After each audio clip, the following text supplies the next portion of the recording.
Semantik. Semantik adalah cabang ilmu linguistik yang mempelajari makna dalam bahasa. Secara etimologis, istilah ini berasal dari bahasa Yunani, yaitu sema yang berarti tanda atau lambang, serta semaino yang berarti menandai atau melambangkan. Artinya, sejak awal semantik memang berkaitan dengan konsep tanda dalam bahasa. Dalam teori, Ferdinand de Saussure. tanda bahasa terdiri atas dua unsur yang tidak dipisahkan. Yang pertama, Signifiant. atau penanda, yaitu bentuk fisik dari bahasa, seperti bunyi, kata, ataupun tulisan. Kedua, Signifier. atau petanda, yaitu konsep atau makna yang muncul ketika pikiran kita sedang mendengarkan atau membaca bentuk bahasa tersebut. Hubungan antara penanda dan petanda inilah yang menjadi fokus utama kajian semantik. Secara filosofis, hubungan bentuk dan makna pernah diperdebatkan. Menurut Plato, hubungan antara bentuk atau bunyi kata dan makna bersifat alami dan inheren, di mana ada keterkaitan esensial. Bahasa mencerminkan dunia ideal. Contohnya, seperti kata api, terdengar energik seperti panas api itu sendiri. Sedangkan Aristoteles menyatakan bahwa hubungan itu bersifat konvensional, yakni berdasarkan kesepakatan sosial. Ini seperti dalam bahasa Indonesia, rumah dan house dalam bahasa Inggris memiliki arti yang sama karena kesepakatan sosial. Dalam kajian linguistik modern, padaan konvensional lebih diterima, sehingga makna dipahami sebagai hasil kesepakatan dalam masyarakat. Dalam keilmuan linguistik modern, istilah semantik berkembang dalam tradisi keilmuan Eropa pada abad ke-19, terutama karya Michel Bréal. yaitu Essai de sémantique. yang berarti studi perubahan makna. Semantik juga muncul dalam bahasa Inggris pada tahun 1894 melalui Reflected meanings. A point in semantics from American Philological Association. dan dalam bahasa Indonesia istilah ini mulai dikenal luas pada abad ke-20 melalui karya para ahli bahasa Indonesia. Dengan demikian, semantik dapat dipahami sebagai studi tentang bagaimana bahasa membentuk, menyampaikan, dan mengorganisasi makna melalui tanda-tanda linguistik. Selanjutnya, semantik adalah cabang ilmu linguistik yang mengkaji makna dalam bahasa. Yang dikaji bukan hanya apa arti kata, tapi juga bagaimana makna itu terbentuk dan dipahami. Dalam semantik, makna dibagi menjadi 3 ranah utama. Yang pertama, makna leksikal. Yang kedua, makna gramatikal. Dan yang ketiga, makna kontekstual. Yang pertama, makna leksikal. Pada gambar tertulis, makna yang melekat pada kata. Lebih jelasnya, makna leksikal adalah makna dasar sebuah kata sebagaimana tercantum dalam kamus, tanpa dipengaruhi oleh konteks atau susunan kalimat. Ciri dari makna leksikal yaitu berdiri sendiri, belum digabungkan dengan kata lain, dan bersifat relatif tetap.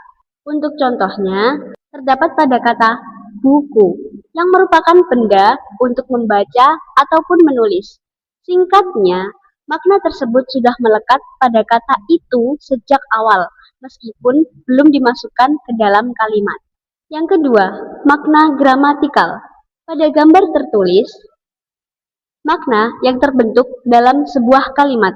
Lebih jelasnya, makna gramatikal adalah makna yang muncul karena proses tata bahasa, seperti pengimbuhan atau afiksasi, pengulangan atau reduplikasi, pemajemukan, dan susunan kata dalam kalimat. Jadi, makna gramatikal tidak bisa berdiri sendiri, melainkan muncul setelah kata diproses secara gramatikal. Contoh makna gramatikal pada kata mengajar, yang mana makna gramatikalnya yaitu melakukan kegiatan mengajar. Atau dalam kalimat, Ani membaca buku.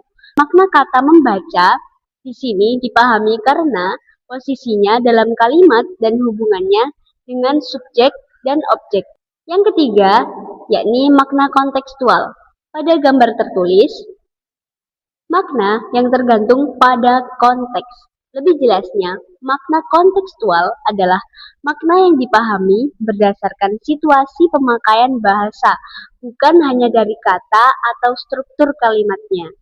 Konteks yang dimaksud bisa berupa situasi, baik formal ataupun informal, penutur dan lawan tutur, waktu dan tempat, tujuan berbicara, serta budaya. Contoh pada makna kontekstual yakni pada kata dingin. Contoh yang pertama yakni pada kalimat airnya dingin, yang artinya suhu rendah. Lalu contoh yang kedua yakni pada kalimat sikapnya dingin sekali, yang artinya sikap tidak ramah.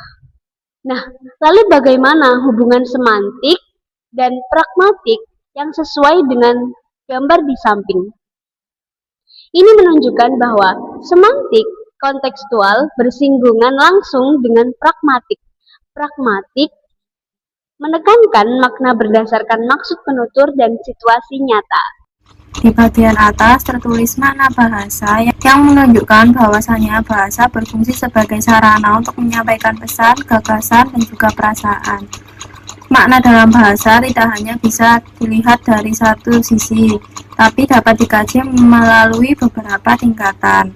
Pertama, makna dapat dipahami dari kata, karena kata merupakan unsur dasar pembentukan bahasa. Yang kedua, makna juga dipengaruhi oleh struktur kalimat, sebab susunan kata yang berbeda dapat menghasilkan arti yang berbeda juga. Ketiga, terdapat aspek penggunaan. Artinya, bagaimana bahasa dapat dipakai dalam situasi tertentu.